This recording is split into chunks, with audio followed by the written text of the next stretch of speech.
Hello everyone, ഡിറ്റർമിനൻസിനെ കുറിച്ചുള്ള lecture സീരീസിൻ്റെ 7ാമത്തെ ലെക്ചറിലേക്ക് എല്ലാവർക്കും സ്വാഗതം. നമ്മൾ ആപ്ലിക്കേഷൻ ഓഫ് ഡിറ്റർമിനൻസ് ആണ് കഴിഞ്ഞ ലെക്ചറിൽ കണ്ടുകൊണ്ടിരുന്നത്. 3 ആപ്ലിക്കേഷൻസ് നമ്മൾ ഓൾറെഡി കണ്ടു. 4ാമത്തെ ഒരു ആപ്ലിക്കേഷനാണ് നമ്മൾ ഇന്നത്തെ വീഡിയോയിൽ കാണുന്നത്. അടുത്ത ആപ്ലിക്കേഷൻ എന്ന് പറയുന്നത് നമ്മുടെ പിവോട്ട് കണ്ടുപിടിക്കാനായിട്ടുള്ള ഒരു ഫോർമുല നമുക്ക് ഡിറ്റർമിനൻസ് ഉപയോഗിച്ചിട്ട് ഡിറൈവ് ചെയ്യാനായിട്ടും പറ്റും. അപ്പോൾ അത് ഏതാണ്, അതെങ്ങനെ ഡിറൈവ് ചെയ്യാന്നുള്ളതാണ് നമ്മൾ ഇന്നത്തെ വീഡിയോയിൽ കാണുന്നത്. We can see when elimination is possible without row exchanges in this section. നമ്മൾ ഒരു മെട്രിക്സിൽ എലിമിനേഷൻ അപ്ലൈ ചെയ്യുമ്പോഴത്തേക്കും റോ എക്സ്ചേഞ്ച് ഇല്ലാതെ എങ്ങനെ നമുക്ക് എലിമിനേഷൻ കംപ്ലീറ്റ് ചെയ്യാൻ പറ്റും, അല്ലെങ്കിൽ റോ എക്സ്ചേഞ്ച് ഇല്ലാതെയുള്ള എലിമിനേഷൻ എപ്പോഴാണ് പോസിബിൾ ആകുന്നത് എന്നുള്ളത് നമുക്ക് ഈ വീഡിയോ കാണുമ്പോഴത്തേക്കും നമുക്ക് മനസ്സിലാവും. The first k pivots are completely determined by the submatrix AK in the upper left corner of A. നമ്മുടെ A എന്ന് പറയുന്ന മെട്രിക്സിൻ്റെ ആദ്യത്തെ k പിവോട്ട്സ് നമ്മൾ ഇതിൻ്റെ സബ്മെട്രിക്സ് AK എന്നുള്ള സബ്മെട്രിക്സ് എടുക്കുകയാണെങ്കിൽ നമുക്ക് ഡിറ്റർമൈൻ ചെയ്യാനായിട്ടും പറ്റും. ആ സബ്മെട്രിക്സിനെ മാത്രം ഡിപ്പെൻഡ് ചെയ്തുകൊണ്ടായിരിക്കും ആ k പിവോട്ട് ഉള്ളത്. നമ്മുടെ AK എന്ന് പറയുമ്പോഴത്തേക്കും നമ്മുടെ അപ്പർ ലെഫ്റ്റ് കോർണറിലുള്ള സബ്മെട്രിക്സ് ആണ് നമ്മൾ എടുക്കുന്നത് AK ആയിട്ട്. അപ്പം നമ്മുടെ എയുടെ ഫസ്റ്റ് k പിവോട്ട്സ് നമ്മുടെ അപ്പർ ലെഫ്റ്റ് കോർണറിലുള്ള AK എന്ന് പറയുന്ന ആ സബ്മെട്രിക്സിനെ മാത്രം ഡിപ്പെൻഡ് ചെയ്തുകൊണ്ടായിരിക്കും ഇരിക്കുന്നത്. The remaining rows and columns of A have no effect on this corner of the problem. അപ്പോൾ ഈ പറയുന്ന പിവോട്ട് കണ്ടുപിടിക്കാൻ വേണ്ടിയിട്ട് നമുക്ക് ബാക്കിയുള്ള റോസും കോളംസിൻ്റെയും ആവശ്യം തീരെ വരുന്നില്ല. അപ്പം നമ്മളിപ്പോൾ ഒരു എക്സാമ്പിൾ നോക്കുവാണെങ്കിൽ നമ്മളൊരു 3x3 മെട്രിക്സ് ആണ് എടുത്തിരിക്കുന്നത്. അപ്പം നമ്മൾ അവിടുത്തെ ആദ്യത്തെ 2 പിവോട്ടാണ് നമ്മളിപ്പോൾ ഇവിടെ കൺസിഡർ ചെയ്യുന്നത്. അപ്പോൾ നമ്മൾ എലിമിനേഷൻ അപ്ലൈ ചെയ്യുവാണ്. നമ്മൾ രണ്ടാമത്തെ 2-1 പൊസിഷനിലുള്ള ടേമിനെ 0 ആക്കാൻ വേണ്ടിയിട്ട് എലിമിനേഷൻ അപ്ലൈ ചെയ്യുമ്പോഴത്തേക്ക് നമ്മുടെ മെട്രിക്സ് ഇങ്ങനെ വരും. അപ്പം നമ്മുടെ ഫസ്റ്റ് പിവോട്ട് എന്ന് പറയുന്നത് എയും സെക്കൻഡ് പിവോട്ട് എന്ന് പറയുന്നത് AD - BC ഡിവൈഡഡ് ബൈ എയും. ഇങ്ങനെയാണ് നമുക്ക് എലിമിനേഷൻ അപ്ലൈ ചെയ്യുമ്പോൾ നമുക്ക് കിട്ടുന്നത്. അപ്പം നമ്മൾ നോക്കുവാണെങ്കിൽ നമ്മുടെ ഫസ്റ്റ് പിവോട്ട് അപ്പർ ലെഫ്റ്റ് കോർണറിലുള്ള ഫസ്റ്റ് A1 എന്ന് പറയുന്നത് ഏതായിരിക്കും? ഒരു റോയും ഒരു കോളവുമുള്ള അപ്പർ ലെഫ്റ്റ് കോർണറിലുള്ള നമ്മുടെ മെട്രിക്സ് ആയിരിക്കും A1. അപ്പോൾ അതെന്ന് പറയുന്നത് 1-1 മെട്രിക്സ് ആണ്. A മാത്രമുള്ളൊരു 1-1 മെട്രിക്സ് ആണത്. അപ്പോൾ the first pivot depend only on the first row and column. അപ്പം നമ്മുടെ ഫസ്റ്റ് പിവോട്ട് A ആണ്. അത് ഫസ്റ്റ് കോളത്തിനെയും ഫസ്റ്റ് റോയിനെയും മാത്രമേ ഡിപ്പെൻഡ് ചെയ്യുന്നുള്ളൂ. അതേപോലെ നമ്മുടെ സെക്കൻഡ് പിവോട്ട് നോക്കുകയാണെങ്കിൽ AD - BC divided by A. അതെന്ന് പറയുന്നത് നമ്മളുടെ A2 എന്ന് പറയുന്ന സബ്മെട്രിക്സ്. ഇവിടുത്തെ A2 എന്ന് പറയുന്ന സബ്മെട്രിക്സ് ഏതാണ്?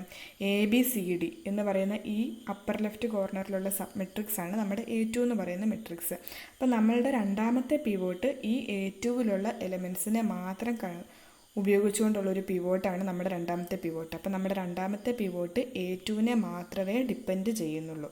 The rest of A does not enter until the third pivot. നമ്മുടെ ബാക്കിയുള്ള GHI F അങ്ങനെയുള്ള EF എന്നുള്ള എല്ലാം നമ്മൾ മൂന്നാമത്തെ പിവോട്ട് കണ്ടുപിടിക്കുമ്പോൾ മാത്രമേ അതിൻ്റെ ഒക്കെ ഉപയോഗം വരുള്ളൂ. ആദ്യത്തെ 2 പിവോട്ട് കണ്ടുപിടിക്കാൻ വേണ്ടിയിട്ട് നമുക്ക് ഈ A2 എന്നുള്ള സബ്മെട്രിക്സ് വരെ മാത്രം മതി, വേറെ ഒന്നിൻ്റെ ആവശ്യം നമുക്ക് വരുന്നില്ല. The entire upper left corners of L, D and U are determined by the upper left corner of A. നമുക്ക് പിവോട്ട് മാത്രമല്ല, നമ്മളിപ്പോൾ ഈ Aനെ LDU എന്ന് ഫാക്ടറൈസ് ചെയ്യുവാണെങ്കിൽ അതിൻ്റെയും എല്ലാ അപ്പർ ലെഫ്റ്റ് കോർണേഴ്സിനെയും ഡിപ്പെൻഡ് ചെയ്യുന്നത് ഈ എയുടെ അപ്പർ ലെഫ്റ്റ് കോർണർ തന്നെയായിരിക്കും. അപ്പോൾ നമ്മളിവിടെ നോക്കുവാണെങ്കിൽ the first 2 rows and columns are the factorization of the corner submatrix A2. നമ്മളുടെ ഇവിടുത്തെ ആദ്യത്തെ 2 റോസും കോളംസും എല്ലിൻ്റെയും ഡിൻ്റെയും യുവിൻ്റെയും ആദ്യത്തെ 2 റോയും കോളവും നമ്മുടെ A2 എന്ന് പറയുന്ന സബ്മെട്രിക്സിൻ്റെ ഫാക്ടറൈസേഷൻ തന്നെയാണ് അവിടെയും വന്നിരിക്കുന്നത്. ബാക്കിയുള്ള ഒരു എലമെൻറ്റ് നമ്മളിവിടെ ഉപയോഗിക്കുന്നില്ല. അപ്പം നമ്മൾ എല്ലും ഡിയിലും യുയിലും A2ൻ്റെ ഫാക്ടറൈസേഷൻ തന്നെയാണ് നമ്മൾ നടത്തുന്നത്. This is a general rule if there are no row exchanges. Row exchange ഒന്നും ഇല്ലാത്ത ഒരു മെട്രിക്സിൻ്റെ കേസിൽ നമുക്കിതിനൊരു ജനറൽ റൂളായിട്ട് പറയാനായിട്ടും പറ്റും. അപ്പോൾ അതാണ് നമ്മളിവിടെ തിയറമായിട്ട് പറയുന്നത്. If A is factorized into LDU the upper left corner satisfy AK is equal to LK DK UK. അപ്പം നമ്മൾ എനെ ഇങ്ങനെ LDU എന്നുള്ള രീതിയിൽ ഫാക്ടറൈസ് ചെയ്തിട്ടുണ്ടെങ്കിൽ നമ്മുടെ അപ്പർ ലെഫ്റ്റ് കോർണറിലുള്ള ആ AK എന്ന് പറയുന്ന മെട്രിക്സിൻ്റെ ഫാക്ടറൈസേഷൻ നമ്മളുടെ എല്ലിൻ്റെയും ഡിൻ്റെയും യുവിൻ്റെയും അപ്പർ ലെഫ്റ്റ് കോർണറിൽ തന്നെയായിരിക്കും ഉള്ളത് എന്നാണ് നമ്മൾ പറയുന്നത്. AK is equal to LK DK UK. അപ്പം നമുക്ക് വേറൊരു രീതിയിൽ പറയുകയാണെങ്കിൽ for every K the sub matrix A K is going through a Gaussian elimination of its own. നമ്മുടെ എ കെ അതിൻ്റെ തന്നെ ഒരു ഗോഷ്യൻ എലിമിനേഷനാണ് അവിടെ നടത്തുന്നത്. നമ്മൾ LDU ഫാക്ടറൈസേഷൻ എനെ LDU ഫാക്ടറൈസേഷൻ നടത്തുമ്പോഴത്തേക്കും നമ്മുടെ അപ്പർ ലെഫ്റ്റ് കോർണറിലുള്ള ആ മെട്രിക്സ് അതിൻ്റെ തന്നെ ഒരു ഗോഷ്യൻ എലിമിനേഷനാണ് ശരിക്കും പറഞ്ഞാൽ അവിടെ നടത്തുന്നത്. അപ്പോൾ നമുക്ക് പ്രൂഫ് നോക്കാം. We can use the laws of block matrix multiplication for proving this. അപ്പോൾ ഇത് പ്രൂവ് ചെയ്യാനായിട്ട് നമ്മൾ ബ്ലോക്ക് മെട്രിക്സ് മൾട്ടിപ്ലിക്കേഷനാണ് നടത്തുന്നത്. അപ്പോൾ നമ്മളിവിടെ LDU ഫാക്ടറൈസേഷൻ നടത്തിയതിനെ നമ്മളൊരു ബ്ലോക്ക് മെട്രിക്സിൻ്റെ ഫോമിൽ റെപ്രസെൻ്റ് ചെയ്തിട്ടുണ്ട്. ഇവിടുത്തെ ഈ LK BC DK E UK F G എന്ന് പറയുന്ന ഓരോന്നും ഇവിടുത്തെ സീറോയും ഓരോ സബ് മെട്രിക്സുകളായിരിക്കും. അതാണ് നമ്മുടെ ബ്ലോക്ക് മെട്രിക്സിൻ്റെ പ്രത്യേകത. ഈ പറയുന്ന ഓരോന്നും ഓരോ മെട്രിക്സുകളായിരിക്കും. അപ്പോൾ നമ്മളതിനെ മൾട്ടിപ്ലിക്കേഷൻ നടത്തുമ്പോഴത്തേക്കും നമ്മൾ യൂഷ്വൽ രീതിയിൽ തന്നെ മൾട്ടിപ്ലൈ ചെയ്താൽ മതി. അപ്പോൾ നമ്മൾ LDU ചെയ്യുമ്പോഴത്തേക്കും നമുക്ക് ഈ ഫോമിലായിരിക്കും കിട്ടുന്നത്. നമ്മളുടെ എയുടെ അപ്പർ ലെഫ്റ്റ് കോർണറിലാണ് ഉള്ളത്. അതേപോലെ നമ്മൾ LDU കണ്ടുപിടിച്ചപ്പോഴത്തേക്കും അതിൻ്റെ അപ്പർ ലെഫ്റ്റ് കോർണറിലുള്ളത് LK DK UK ആണ്. അപ്പം നമ്മൾ comparing the last matrix with the corner LK DK UK coincides with AK. അപ്പം നമ്മൾ എനെയും ഈ മെട്രിക്സിനെയും കൂടെ കമ്പയർ ചെയ്യുമ്പം എയുടെ അപ്പർ ലെഫ്റ്റ് കോർണറിലുള്ള AKയും ഇതും കോയിൻസൈഡ് ചെയ്യും. അപ്പം നമുക്ക് AK equal to LK DK UK എന്ന് പറയാനായിട്ടും പറ്റും. അപ്പോൾ അതിൻ്റെ അകത്തുനിന്ന് നമുക്ക് ഡിറ്റർമിനൻറ്റിൻ്റെ പ്രോപ്പർട്ടി വെച്ചിട്ട് determinant of AK is equal to determinant of LK determinant of DK determinant of UK എന്ന് എഴുതാൻ പറ്റും. പക്ഷേ നമുക്ക് ഓൾറെഡി അറിയാം LKയുടെയും UKയുടെയും ഡിറ്റർമിനൻറ്റ് 1 ആയിരിക്കും നമുക്കറിയാം. കാരണം അതിൻ്റെ ഡയഗണൽ എൻട്രീസ് എല്ലാം 1 ആയിരിക്കും. അപ്പോൾ അതിൻ്റെ ഡിറ്റർമിനൻറ്റ് 1 ആയിരിക്കും എന്നുള്ളത് നമ്മൾ ഓൾറെഡി കണ്ടതാണ്. അപ്പോൾ അതുകൊണ്ട് ഈ ഡിറ്റർമിനൻറ്റ് ഓഫ് AK എന്ന് പറയുന്നത് ഡിറ്റർമിനൻറ്റ് ഓഫ് DK ആയിരിക്കും. DK എന്ന് പറയുന്നത് ഡയഗണൽ മെട്രിക്സ് ആണ്. അപ്പോൾ അതിൻ്റെ ഡിറ്റർമിനൻറ്റ് എന്ന് പറയുന്നത് ഡയഗണൽ എൻട്രീസിൻ്റെ പ്രോഡക്റ്റ് ആണ്. അപ്പോൾ നമുക്കത് D1 × D2 × എക്സെട്ര × DK എന്ന് എഴുതാനായിട്ടും പറ്റും. അപ്പം നമ്മൾ നോക്കുവാണെങ്കിൽ the product of first K pivot is the determinant of AK. AK എന്ന് പറയുന്ന ആ സബ് മെട്രിക്സിൻ്റെ ഡിറ്റർമിനൻറ്റും നമ്മളുടെ ആദ്യത്തെ K പിവോട്ട്സിൻ്റെ പ്രോഡക്റ്റ് ആയിട്ടായിരിക്കും നമുക്ക് കിട്ടുന്നത്. അപ്പോൾ നമ്മൾ എയുടെ കേസിൽ നമ്മളിത് ഓൾറെഡി പറഞ്ഞതാണ്. എ എന്ന് പറയുന്ന ഫുൾ മെട്രിക്സിൻ്റെ ഡിറ്റർമിനൻറ്റ് എന്ന് പറയുന്നത് അതിൻ്റെ പിവോട്ട്സിൻ്റെ പ്രോഡക്റ്റിനോട് സെയിം ആയിരിക്കും എന്നുള്ളത് നമ്മൾ ഓൾറെഡി പ്രൂവ് ചെയ്തതാണ്. അപ്പോൾ അത് തന്നെ നമുക്ക് AKയുടെ കാര്യത്തിലും പറയാൻ പറ്റും. AKയുടെ ഡിറ്റർമിനൻറ്റ് എന്ന് പറയുന്നതും 1 തൊട്ട് K വരെയുള്ള പിവോട്ട്സിൻ്റെ മൾട്ടിപ്പിൾ ആയിട്ടായിരിക്കും നമുക്ക് കിട്ടുന്നത്. അപ്പോൾ നമുക്ക് അങ്ങനെയാണെങ്കിൽ AK-1ൻ്റെ ഡിറ്റർമിനൻറ്റ് എന്താണെന്ന് പറയാൻ പറ്റും. 1 തൊട്ട് K-1 വരെയുള്ള പിവോട്ട്സിൻ്റെ പ്രോഡക്റ്റാണ് AK-1ൻ്റെ ഡിറ്റർമിനൻറ്റ് എന്ന് നമുക്ക് പറയാനായിട്ടും പറ്റും. അപ്പോൾ അങ്ങനെയാണെങ്കിൽ ഈ ഡിറ്റർമിനൻറ്റ് ഉപയോഗിച്ചിട്ട് നമുക്ക് നമ്മുടെ പിവോട്ട് കണ്ടുപിടിക്കാനായിട്ടുള്ളൊരു ഫോർമുല നമുക്ക് ഡിറൈവ് ചെയ്യാനായിട്ടും പറ്റും. നമ്മുടെ Kth പിവോട്ട് കണ്ടുപിടിക്കാനായിട്ട് നമ്മൾ determinant of AK divided by determinant of AK-1 ചെയ്താൽ മതി. കാരണം എന്താ, ഡിറ്റർമിനൻറ്റ് ഓഫ് AK എന്ന് പറയുന്നത് 1 തൊട്ട് K വരെയുള്ള പിവോട്ട്സിൻ്റെ പ്രോഡക്റ്റ്. അതേപോലെ ഡിറ്റർമിനൻറ്റ് ഓഫ് AK-1 എന്ന് പറയുന്നത് 1 തൊട്ട് K-1 വരെയുള്ള പിവോട്ടിൻ്റെ പ്രോഡക്റ്റ്. അപ്പോൾ നമ്മൾ ക്യാൻസൽ ചെയ്യുമ്പോഴത്തേക്കും നമുക്ക് DK മാത്രമാണ് കിട്ടുന്നത്. അപ്പോൾ Kth പിവോട്ട് കണ്ടുപിടിക്കാനായിട്ട് നമുക്കുള്ള ഫോർമുല എന്ന് പറയുന്നത് determinant of AK divided by determinant of AK-1. ഇതാണ് നമ്മളുടെ പിവോട്ട് കണ്ടുപിടിക്കാനായിട്ടുള്ള ഫോർമുല, ഡിറ്റർമിനൻറ്റ് യൂസ് ചെയ്തിട്ടുള്ള ഫോർമുല. അപ്പോൾ in our example the second pivot was exactly this ratio. നമ്മളുടെ എക്സാമ്പിളിനകത്ത് രണ്ടാമത്തെ പിവോട്ട് ഏതാണ്? നമ്മുടെ എക്സാമ്പിൾ ഇവിടെ രണ്ടാമത്തെ പിവോട്ട് എന്ന് പറയുന്നത് AD - BC divided by determinant of A. AD - BC എന്ന് പറയുന്നത് നമ്മുടെ ഈ A2ൻ്റെ ഡിറ്റർമിനൻറ്റ്, A എന്ന് പറയുന്നത് A1ൻ്റെ ഡിറ്റർമിനൻറ്റ്. അപ്പോൾ ഇത് ശരിക്കും determinant of A2 divided by determinant of A1 തന്നെയായിരുന്നു നമ്മളുടെ രണ്ടാമത്തെ പിവോട്ട്, നമ്മുടെ എക്സാമ്പിളിൻ്റെ അകത്തുള്ള രണ്ടാമത്തെ pivot. Multiplying together all the individual pivots we recover. നമ്മൾ ഈ എല്ലാ പിവോട്ട്സിനെ നമ്മൾ മൾട്ടിപ്ലൈ ചെയ്യുകയാണെങ്കിൽ D1 എങ്ങനെ കണ്ടുപിടിക്കുന്നത്? Determinant of A1 divided by determinant of A0. D2 കണ്ടുപിടിക്കുന്നത് determinant of A2 divided by determinant of A1. അപ്പോൾ നമ്മൾ ഇതിനെ എല്ലാത്തിനെയും കൂടെ പ്രോഡക്റ്റ് എടുക്കുമ്പോഴത്തേക്ക് നമുക്ക് ക്യാൻസൽ ആയി പോയി കഴിഞ്ഞിട്ട് ബാക്കി determinant of AN divided by determinant of A0 മാത്രമേ ബാക്കിയുള്ളൂ. AN എന്ന് പറയുന്നത് Aയുടെ n/n ഓർഡറുള്ള സബ് മെട്രിക്സ് ആണ്. A തന്നെ n/n ഓർഡറുള്ള മെട്രിക്സ് ആണ്. അപ്പോൾ Aയുടെ n/n ഓർഡറുള്ള സബ് മെട്രിക്സ് എന്ന് പറയുമ്പം അത് A തന്നെയാണ്. അപ്പോൾ ഡിറ്റർമിനൻറ്റ് ഓഫ് AN എന്ന് പറയുന്നത് ഡിറ്റർമിനൻറ്റ് ഓഫ് A തന്നെയാണ്. അതേപോലെ A0 എന്ന് പറയുന്നത് 0 ഓർഡറിലുള്ള സബ് മെട്രിക്സ്. അപ്പോൾ അതിൻ്റെ ഡിറ്റർമിനൻറ്റ് 1 ആയിരിക്കും. അപ്പോൾ നമുക്ക് ഇതിൻ്റെ ഈ ratio is equal to determinant of A എന്ന് നമുക്ക് കിട്ടും. From equation 1, we can see that the pivot entries are all non-zero whenever the numbers determinant of AK are all non zero. നമ്മളുടെ ഇക്വേഷൻ 1 എന്ന് പറയുന്നത് ഇത്. അപ്പോൾ ഈ ഇക്വേഷൻ വെച്ചിട്ട് നമുക്ക് ഓരോ പിവോട്ടും നോൺ സീറോ ആവുന്നത് എപ്പോഴാണെന്ന് പറയാൻ പറ്റും? നമ്മളുടെ ഓരോ എക്കെയും ഡിറ്റർമിനൻറ്റ് ഓഫ് എക്കെയും നോൺ സീറോ ആകുമ്പോഴാണ് നമ്മളുടെ ഓരോ പിവോട്ടും നോൺ സീറോ ആവുന്നത്. അപ്പോൾ അത് വെച്ചിട്ട് നമുക്കൊരു തിയറം പറയാം. Elimination can be completed without row exchanges if and only if the leading sub matrices are all non singular. നമ്മൾ പിവോട്ട് സീറോ വരുമ്പോഴാണ് നമുക്ക് റോ എക്സ്ചേഞ്ച് ആവശ്യമായിട്ട് വരുന്നത്. അപ്പോൾ പിവോട്ട് സീറോ ആയിട്ട് വരുന്നില്ലെങ്കിൽ, നമ്മുടെ ഒരു മെട്രിക്സിൻ്റെ ഒരു പിവോട്ട് സീറോ ആകുന്നില്ലെങ്കിൽ നമുക്ക് റോ എക്സ്ചേഞ്ചിൻ്റെ ആവശ്യമില്ല. അപ്പോൾ നമ്മുടെ എലിമിനേഷൻ റോ എക്സ്ചേഞ്ച് ഇല്ലാണ്ട് നമുക്ക് കംപ്ലീറ്റ് ചെയ്യാൻ പറ്റുന്നത് എപ്പോഴാണ്? നമ്മളുടെ എല്ലാ പിവോട്ടും നോൺ സീറോ ആകുമ്പോഴാണ്. അപ്പോൾ നമ്മളിപ്പോൾ ഓൾറെഡി പറഞ്ഞത് വെച്ചിട്ട് അപ്പം നമുക്ക് പറയാൻ പറ്റുന്നത് എല്ലാ ഡിറ്റർമിനൻറ്റ് ഓഫ് എ കെകളും നോൺ സീറോ ആകുമ്പോഴാണ് നമുക്ക് റോ എക്സ്ചേഞ്ച് ഇല്ലാണ്ട് എലിമിനേഷൻ കംപ്ലീറ്റ് ചെയ്യാനായിട്ടും പറ്റുന്നത്. നമ്മളുടെ ഡിറ്റർമിനൻറ്റ് ഓഫ് എ കെകളെല്ലാം നോൺ സീറോ ആണെന്ന് പറയുമ്പോൾ എന്താ അർത്ഥം? നമ്മളുടെ ഓരോ എ കെകളും നോൺ സിംഗുലർ ആണ് എന്നാണ് അതിൻ്റെ അർത്ഥം.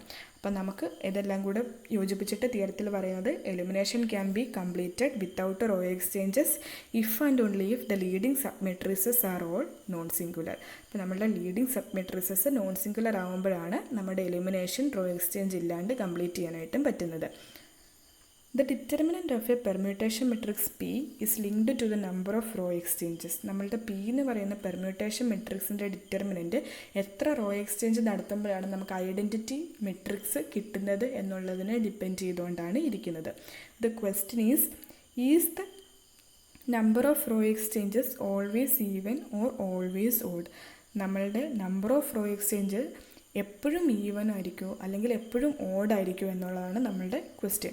അതായത് നമ്മൾ ഒരു പെർമ്യൂട്ടേഷൻ മെട്രിക്സ് നമ്മൾ എടുക്കുമ്പോഴത്തേക്കും അതിന് ഒരു രീതിയിൽ നമുക്കതിനെ റോ എക്സ്ചേഞ്ച് നടത്തിയിട്ട് ഐഡൻറ്റിറ്റി മെട്രിക്സിൽ എത്തിക്കാൻ പറ്റി. അപ്പോൾ അത് ഓഡ് നമ്പർ ഓഫ് പെർമ്യൂട്ടേഷൻസ് നടത്തിയിട്ടാണ് അല്ലെങ്കിൽ odd number of row exchanges നടത്തിയിട്ടാണ് നമുക്ക് ഐഡൻറ്റിറ്റി പെർമ്യൂട്ടേഷൻ കിട്ടിയതെങ്കിൽ നമ്മൾ വേറെ ഏതെങ്കിലും രീതിയിൽ റോ എക്സ്ചേഞ്ച് നടത്തി കഴിയുമ്പോഴും odd number of row exchange തന്നെ ആയിരിക്കുമോ നമുക്ക് കിട്ടുന്നത്.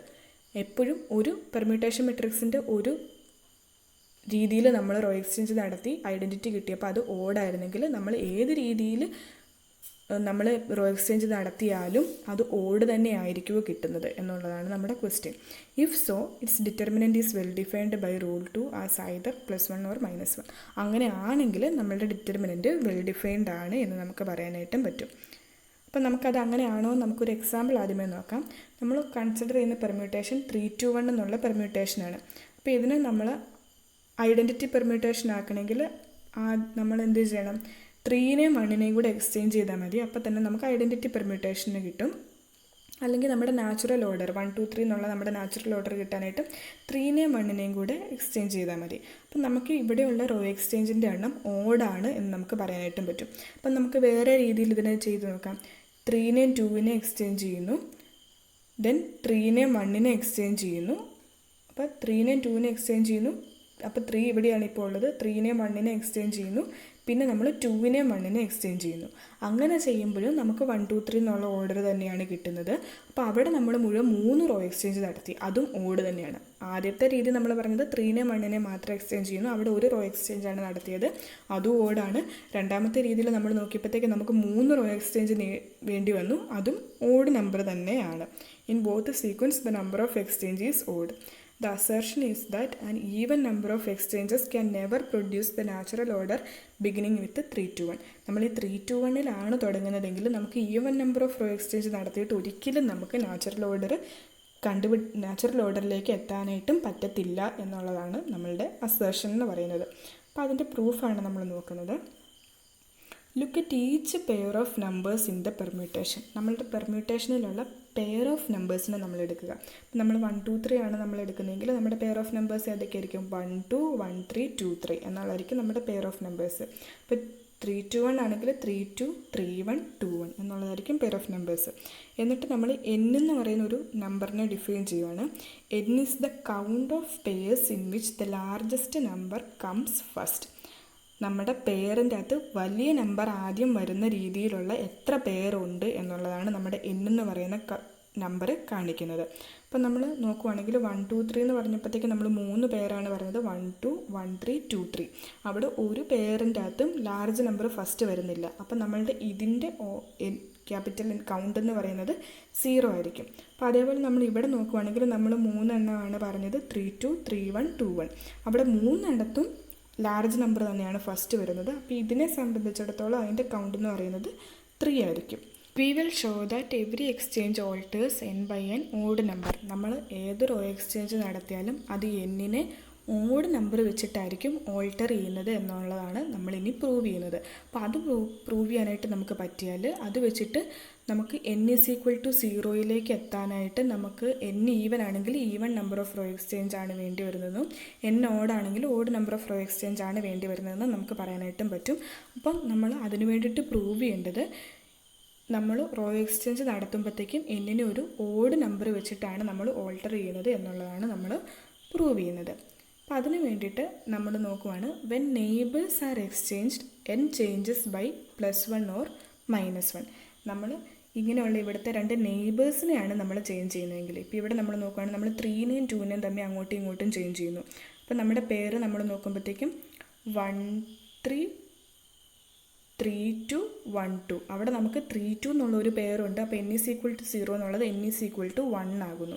അപ്പോൾ അതേപോലെ നമ്മൾ ഇവിടെ നോക്കുവാണെങ്കിൽ ഇവിടെ നമ്മൾ 1നെയും 2നെയും എക്സ്ചേഞ്ച് ചെയ്താൽ ഇവിടെ 3 1 3 2 1 2. ഇവിടെ n = 3 ആയിരുന്നത് ഇവിടെ നമ്മൾ എക്സ്ചേഞ്ച് നടത്തി കഴിയുമ്പോഴത്തേക്ക് അത് n = 2 ആയിട്ട് മാറും. അപ്പോൾ നമ്മൾ നെയ്ബേഴ്സിനെ എക്സ്ചേഞ്ച് ചെയ്താൽ നമ്മുടെ എന്നിനെ ഒന്നെങ്കിൽ +1 ആയിട്ട് ചേഞ്ച് ചെയ്യും, അല്ലെങ്കിൽ -1 ആയിരിക്കും നമ്മുടെ എന്നിലുണ്ടാകുന്ന വ്യത്യാസം. And any exchange can be achieved by an odd number of exchanges of neighbours. നമ്മളുടെ ഏത് റോ എക്സ്ചേഞ്ച് ആണെങ്കിലും നമുക്ക് ഓഡ് നമ്പർ ഓഫ് നെയ്ബേഴ്സിനെ ഓഡ് നമ്പർ ഓഫ് പ്രാവശ്യം എക്സ്ചേഞ്ച് ചെയ്തിട്ട് നമുക്ക് നമ്മുടെ റോ എക്സ്ചേഞ്ചിലേക്ക് എത്തിച്ചേരാനായിട്ടും പറ്റും. This will complete the proof an odd number of odd number is odd. അപ്പം നമുക്ക് ഏത് റോ എക്സ്ചേഞ്ചിനെയും ഓഡ് നമ്പർ ഓഫ് നെയ്ബേഴ്സിൻ്റെ എക്സ്ചേഞ്ച് വഴി നമുക്ക് അച്ചീവ് ചെയ്യാനായിട്ടും പറ്റും. ഒരു നെയ്ബറിനെ നമ്മൾ മാറ്റുമ്പോഴത്തേക്കും, ഒരു പെയർ ഓഫ് നെയ്ബറിനെ നമ്മൾ മാറ്റുമ്പോൾ എന്നിൽ ഒന്നെങ്കിൽ +1 അല്ലെങ്കിൽ -1ൻ്റെ വ്യത്യാസമാണ് ഉണ്ടാകുന്നത്. അപ്പം നമുക്ക് പറയാൻ പറ്റും ഏത് റോ എക്സ്ചേഞ്ച് ആണെങ്കിലും അതിന് ഓഡ് നമ്പർ ഓഫ് വ്യത്യാസമായിരിക്കും എന്നിൽ വരുത്തുന്നത് എന്ന് നമുക്ക് പറയാനായിട്ടും പറ്റും. അപ്പം നമുക്കിനി exchange can be achieved by an odd number of exchange of neighbours എന്നുള്ളത് നമുക്ക് ഒരു എക്സാമ്പിൾ വഴി നോക്കാം. നമ്മളിപ്പോൾ ഇവിടെ എടുത്തേക്കുന്നത് 2 1 4 3 എന്നുള്ള പെർമ്യൂട്ടേഷനാണ് നമ്മൾ എടുത്തിരിക്കുന്നത്. To exchange the first and fourth entries below. നമ്മൾ ഫസ്റ്റിനെയും ഫോർത്തിനെയും എൻട്രീസിനെ തമ്മിലാണ് എക്സ്ചേഞ്ച് ചെയ്യുന്നത്. അപ്പോൾ അതിന് വേണ്ടിയിട്ട് നമ്മൾ ആദ്യമേ ചെയ്യുന്നത് നെയ്ബറിനെ മാത്രം മാറ്റിക്കൊണ്ട് എങ്ങനെ ഈ റോ എക്സ്ചേഞ്ച് നമുക്ക് അച്ചീവ് ചെയ്യാം എന്നുള്ളതാണ് നമ്മളിവിടെ നോക്കുന്നത്. ആദ്യമേ നമ്മൾ 1നെയും 2നെയും എക്സ്ചേഞ്ച് ചെയ്യുന്നു, പിന്നെ 2നെയും 4നെയും എക്സ്ചേഞ്ച് ചെയ്യുന്നു, പിന്നെ നമുക്ക് 2നെയും 3നെയും എക്സ്ചേഞ്ച് ചെയ്യുന്നു. അപ്പം നമ്മുടെ 2 എന്നുള്ളത് 4th പൊസിഷനിലേക്ക് വന്നു. ഇത് നമ്മളുടെ 4th പൊസിഷനിൽ ഉണ്ടായിരുന്നത് ഏതാണ്? 3 ആണ്. അപ്പോൾ ആ 3നെ നമ്മൾ ഫസ്റ്റ് പൊസിഷനിലേക്ക് കൊണ്ടുവരണം. അതിന് 4നെയും 3നെയും എക്സ്ചേഞ്ച് ചെയ്തു, പിന്നെ 3നെയും 1നെയും എക്സ്ചേഞ്ച് ചെയ്തു. അപ്പം നമുക്ക് 3 ഫസ്റ്റ് പൊസിഷനിലും 2 ലാസ്റ്റ് പൊസിഷനിലും ആയി. നമ്മളുടെ ഫസ്റ്റ് ആൻഡ് ഫോർത്ത് എൻട്രീസിനെ എക്സ്ചേഞ്ച് ചെയ്യുന്ന ആ റോ എക്സ്ചേഞ്ച് നമ്മൾ നെയ്ബേഴ്സിനെ മാത്രം മാറ്റിക്കൊണ്ട് നമ്മൾ അച്ചീവ് ചെയ്തു. എത്ര പ്രാവശ്യം നമ്മൾ എക്സ്ചേഞ്ച് നടത്തി? 1 2 3 4 5 എക്സ്ചേഞ്ചസ് ഓഫ് നെയ്ബേഴ്സ് നടത്തിയപ്പോഴാണ് നമുക്ക് ഈ റോ എക്സ്ചേഞ്ച് അച്ചീവ് ചെയ്യാനായിട്ടും പറ്റിയത്. അപ്പോൾ നമ്മൾ odd number of row exchange നടത്തിയപ്പോഴാണ് നമുക്ക് ഈ റോ എക്സ്ചേഞ്ച് അച്ചീവ് ചെയ്യാനായിട്ടും പറ്റിയത്. അപ്പം നമ്മളുടെ ഇത് എന്നിനെ ഒന്നുകിൽ +5 അല്ലെങ്കിൽ -5 അതായിരിക്കും നമ്മളുടെ എന്നിലുണ്ടാകുന്ന വ്യത്യാസം എന്ന് പറയുന്നത്. അപ്പോൾ നമ്മളതിനെ ജനറലായിട്ട് നോക്കുവാണെങ്കിൽ we need L-K exchanges of neighbors to move the entry in place K to place L. അപ്പം നമ്മളുടെ ഇവിടുത്തെ ഫസ്റ്റ് പൊസിഷനിലുള്ളതിനെ 4th പൊസിഷനിലേക്കായിരുന്നു നമ്മൾ കൊണ്ടുവരേണ്ടത്. അതിന് വേണ്ടിയിട്ട് നമുക്ക് 4 - 1 എക്സ്ചേഞ്ച് ഓഫ് നെയ്ബേഴ്സ് ആണ് വേണ്ടത്, അല്ലേ? 1 2 3 3 എക്സ്ചേഞ്ച് നമ്മൾ നടത്തിയപ്പോഴത്തേക്കും ഫസ്റ്റ് പൊസിഷനിലുണ്ടായിരുന്ന 2നെ നമുക്ക് 4th പൊസിഷനിൽ കൊണ്ടുവരാനായിട്ടും പറ്റി. അതേപോലെ L-K - 1 exchanges move the 1 originally in place L back down to place K. അപ്പം നമ്മളുടെ 4th പൊസിഷനിൽ ഉണ്ടായിരുന്നതിന് തിരിച്ച് ഫസ്റ്റ് പൊസിഷനിലേക്ക് കൊണ്ടുവരാൻ വേണ്ടിയിട്ട് നമുക്ക് L-K - 1 എക്സ്ചേഞ്ചസ് ആണ് വേണ്ടത്. L-K - 1 എന്ന് പറയുമ്പം 4 - 1 - 1 2 എക്സ്ചേഞ്ചസ്, അല്ലേ? പിന്നെ നമ്മളിവിടെ 2 ലാസ്റ്റ് കൊണ്ടുവന്ന് കഴിഞ്ഞപ്പോഴത്തേക്കും പിന്നെ 2 എക്സ്ചേഞ്ച് നടത്തിയപ്പോഴത്തേക്കും 3 ഫസ്റ്റ് പൊസിഷനിലേക്ക് വന്നു. അപ്പം നമുക്ക് L മൈനസ് കെ എക്സ്ചേഞ്ച് ഉണ്ടെങ്കിൽ ഫസ്റ്റ് പൊസിഷനിലെ ഫോർത്ത് പൊസിഷനിലേക്കും കൊണ്ടുവരാൻ പറ്റും. അതേപോലെ L minus K minus 1 exchange ഉണ്ടെങ്കിൽ നമുക്ക് ലാസ്റ്റ് പൊസിഷനിൽ ഉണ്ടായിരുന്നതിനെ ഫസ്റ്റ് പൊസിഷനിലേക്കും കൊണ്ടുവരാനായിട്ടും പറ്റും. Since L minus K plus L minus K minus 1 is odd, ഇത് നമ്മൾ ചെയ്യുമ്പോഴത്തേക്കും നമുക്ക് കിട്ടുന്നത് -1 എന്നായിരിക്കും കിട്ടുന്നത്. അപ്പോൾ അത് ഓഡ് ആയതുകൊണ്ട് നമുക്ക് പറയാൻ പറ്റും നമുക്ക് odd number of row exchanges ആണ് വേണ്ടി വരുന്നത് എന്ന് നമുക്ക് പറയാനായിട്ടും പറ്റും. അപ്പോൾ നമ്മൾക്ക് നമ്മുടെ ഡിറ്റർമിനൻ്റ് എന്ന് പറയുന്നത് എപ്പോഴും ഒന്നെങ്കിൽ +1 ആയിരിക്കും അല്ലെങ്കിൽ -1 ആയിരിക്കും. പെർമ്യൂട്ടേഷൻ മെട്രിക്സിൻ്റെ ഡിറ്റർമിനൻ്റ് എപ്പോഴും +1 ആയിരിക്കും അല്ലെങ്കിൽ എപ്പോഴും -1 ആയിരിക്കും എന്ന് നമുക്ക് പറയാൻ പറ്റും. എന്തുകൊണ്ട് പറയാൻ പറ്റും? നമ്മളുടെ നമ്പർ ഓഫ് റോ എക്സ്ചേഞ്ച് എപ്പോഴും ഒന്നെങ്കിൽ ഓഡായിരിക്കും അല്ലെങ്കിൽ ഈവൻ ആയിരിക്കും. അപ്പോൾ അതുകൊണ്ട് ഡിറ്റർമിനൻ്റ് നമ്മൾക്ക് നേരത്തെ പറഞ്ഞ പ്രോപ്പർട്ടീസ് ഉണ്ടെന്ന് മാത്രമല്ല ഡിറ്റർമിനൻ്റ് എക്സിസ്റ്റ് ചെയ്യുമെന്നും നമുക്ക് ഈ പ്രൂഫ് വെച്ചിട്ട് പറയാനായിട്ടും പറ്റും. അപ്പോൾ ഇത്രയാണ് നമ്മൾ ഡിറ്റർമിനൻറ്റിൻ്റെ പ്രോപ്പർട്ടീസ് ആയിട്ട് കാണുന്നത്. Thank you.